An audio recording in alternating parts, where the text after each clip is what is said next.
Hi hello friends, welcome back to media talks. நான் உங்கள் மௌனிகா. வா வா what a episode, what a acting. வேறு தாங்க ஹீரோனா எப்பா தங்கம், வேற லெவல் தங்க பிள்ளை நீ இன்னைக்கு எபிசோடில். அதுவும் இந்த லாஸ்ட் ஹிட் இருக்கு பாருங்க, காலால் பசுவை தள்ளி விடுவார் பாருங்க, வேற லெவல் மொமெண்ட்டுங்க.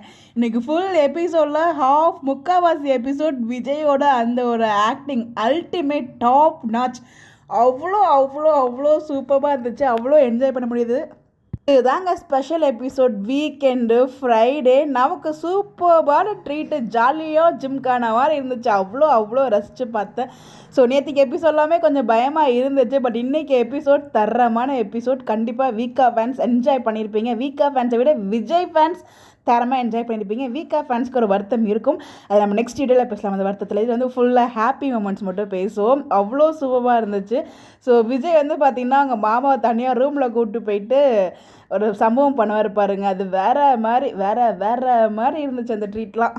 அது அவரோட ஆக்டிங் அவ்வளோ பார்க்குறதுக்கு வந்து பெரிய மனுஷன் மாதிரி இருந்துட்டு விஜய்கிட்ட பயந்துட்டு பவ்யமாக சொல்லுவார். பார்த்தீங்களா, நீங்கள் மோதிரம் போட்டதெல்லாம் அங்கே மோதிரம் மாற்றுறதுன்னு சொன்னாங்க, இங்கே மோதிரம் போட்டதுன்னு சொல்லிங்க, என்னடா நீங்கள் இப்படி மாற்றி மாற்றி பேசுகிறீங்க, ஆக்சுவலாக மோதிரம் போட்டது தானே அப்படின்ற மாதிரி தான் இருந்துச்சு. ஸோ அந்த ஹீரோ நம்ம நிறைய இடத்துல வில்லத்தனமாலாம் பார்த்துருக்கோம், பட் விஜய்க்கு முன்னாடி ஒரு குட்டி ஒரு பொட்டுக்குள்ளே அடைஞ்ச பாம்பு மாதிரி அவ்வளோ பவ்யமாக பேசுறதெல்லாம் அவ்வளோ காமெடியாக இருந்துச்சு.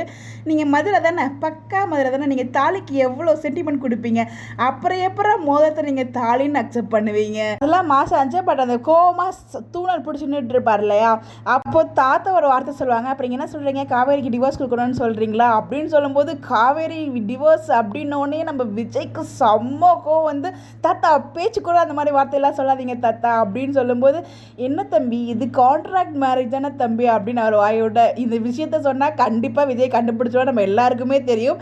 அதே தான் விஜய் கண்டுபிடிச்சோம். இன்னொரு பக்கம் ராகினி சீக்கிரத்தையுமே விஜய் வந்து நோட் பண்ணிட்டார், பட் ராகினி கிட்ட எந்த ஒரு விஷயமே கேட்கல.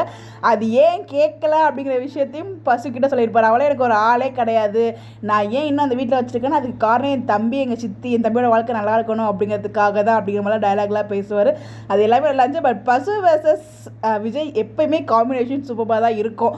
ஸோ ஃபஸ்ட் வருஷம் ஒரு 8 வருஷம் நம்மளால் மறக்கவே முடியாது. அதே மாதிரி நம்ம நிவின் அண்ட் ராகினி கல்யாணத்துலேயுமே வந்து பார்த்திங்கன்னா ஒரு காம்போ, ஃபன்னியான ஒரு காம்போவில் இருக்கும். அவர் அவ்வளோ கோவமாக இருப்பார், இதை சிரிச்சுக்கிட்டே டீல் பண்ணுவார். அதே மாதிரி தான் வந்து பார்த்தீங்கன்னா இன்றைக்கி அவ்வளோ ஆக்ரோஷமாக வந்து பண்ணார் இன்றைக்கி எபிசோட்ஸில். அந்த ஃபன்னியாக அந்த சீன் வந்து பார்த்தீங்கன்னா மாமாவுக்கும் விஜய்க்கும் அந்த ஒரு காம்பினேஷனில் போச்சு.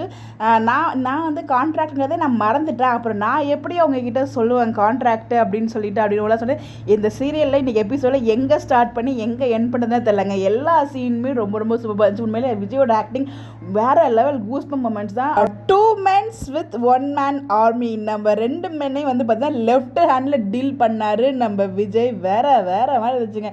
ஸோ நீங்கள் எபிசோட் பாருங்கள், இது மாதிரி பேசுகிறத விட இந்த எபிசோட்ஸ் நீங்கள் டேரெக்டாக பார்த்தீங்கன்னா அந்த வைப்பை நம்ம ரொம்ப ரியலாக என்ஜாய் பண்ண முடியும். நம்ம விஜயோட ஆக்டிங்கை அவ்வளோ ரசிக்க முடியும். ரிப்பீட் மோடில் பார்க்கலாம். அந்த 2 சீன்ஸுமே ஒரு அவ்வளோ சூப்பராக இருந்துச்சு விஜயோட பர்ஃபார்மன்ஸு. ஸோ அந்த மாமா பயந்துக்கிட்டே அவருக்கு ரிப்ளை பண்ணது. அந்த பக்கம் விஜய் வர்சஸ் பசுபதி செம்ம ஃபைட்டு. பசுபதியுமே விஜய் அடிச்சு விட்டாருங்க. அதான் ஒரு மாதிரி ஷாக் ஆகிட்டு, என்னது எங்கள் விஜய் நீ அடிச்சிட்டியா அப்படிங்கிற மாதிரி. பட் ஆனால் 2 பேரும் மாற்றி செம்மையாக ஃபைட் பண்ணாலும் விஜய் தான் சூப்பராக ஃபைட் பண்ணார். விஜய் கண்டுபிடிச்சிடுவார்னு தெரியும். கான்ட்ராக்ட் பற்றி ரிவியல் பண்ணாலே விஜய் அந்த விஷயத்தை கண்டுபிடிச்சிடுவார். ஏன்னா நம்ம விஜய் வந்து எவ்வளோ சூப்பரான ஒரு கிளவரான பர்சன் நமக்கு தெரியும். அண்ட் இன்னொரு விஷயம் சொன்னாங்க, சரி நீ மீடியா கூட்டுறியா, நானும் இதுக்கு மேலே ஏதாச்சும் பண்ணிங்க நானும் மீடியா கூட்டுவேன், எனக்கும் தெரியும். உங்கள் பொண்ணு எதனால அந்த கல்யாணம் பட்டு வந்துட்டா அப்படிங்கிற விஷயம் நான் வந்து வீடியோவில் சொன்னால் அதை விட கேவலம் எதுவுமே இல்லை அப்படிங்கிற மாதிரி அவருமே மிரட்டுறாரு. பட் இதெல்லாம் தாண்டி நமக்கு ஒரு பிடிஎஸ் கிடச்சது இல்லையா, அது எப்படின்னு தான் நமக்கும் புரியல. பட் அந்த பிடிஎஸ் மூமெண்ட்லாம் விட்டுருங்க. இன்றைக்கி எபிசோட செம்ம ஜாலி. இதை தான் நான் சொல்கிறேன், நீங்கள் வந்து அப்கமிங் வரப்போகிறத யோசிக்காமல் கரண்ட் ட்ராக்கை என்ஜாய் பண்ணுங்கள். செம்ம ஜாலியாக இருக்கும் உண்மையிலே. ஒரு 2 நிமிஷம் போல் காவேரியை காமிச்சாங்க, அதுக்கு எது காமிச்சாங்கன்னு இதில் காமிக்காமல் இருந்திருக்கலாம் போல தான் நான் பர்சனலாக அப்படி தான் ஃபீல் பண்ணேன். பட் தப்பாக எடுத்துக்காதீங்க காவேரி ஃபேன்ஸ், எனக்கு அப்படி தான் பர்சனல் ஒப்பீனியன் இருந்துச்சு.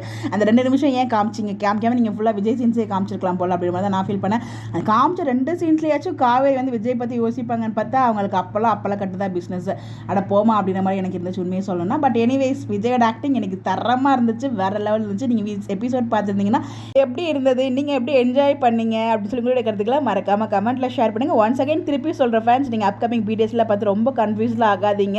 அதில் 200% மேரேஜ் நடக்காது. அதில் கொண்டு போகிற மாதிரி கொண்டு போய் வேறு ஏதாச்சும் ட்விஸ்ட் வச்சுருப்பாங்க. ஸோ அதை பார்ப்போம். பட் அதை யோசிச்சு நீங்கள் வந்து கரண்ட் எபிசோடோட என்ஜாய்மெண்ட்டை வேஸ்ட் பண்ணாதீங்க. அது ஒரு பக்கம் இருக்கட்டும், நம்ம கரண்ட் லைஃப்பை என்ஜாய் பண்ணுவோம் அந்த மாதிரி தான். ஸோ நீங்கள் எப்படி இருந்துச்சுன்னு சொல்லி உங்களோட ஒப்பீனியனை கமெண்ட்டில் சொல்லுங்கள். Bye bye.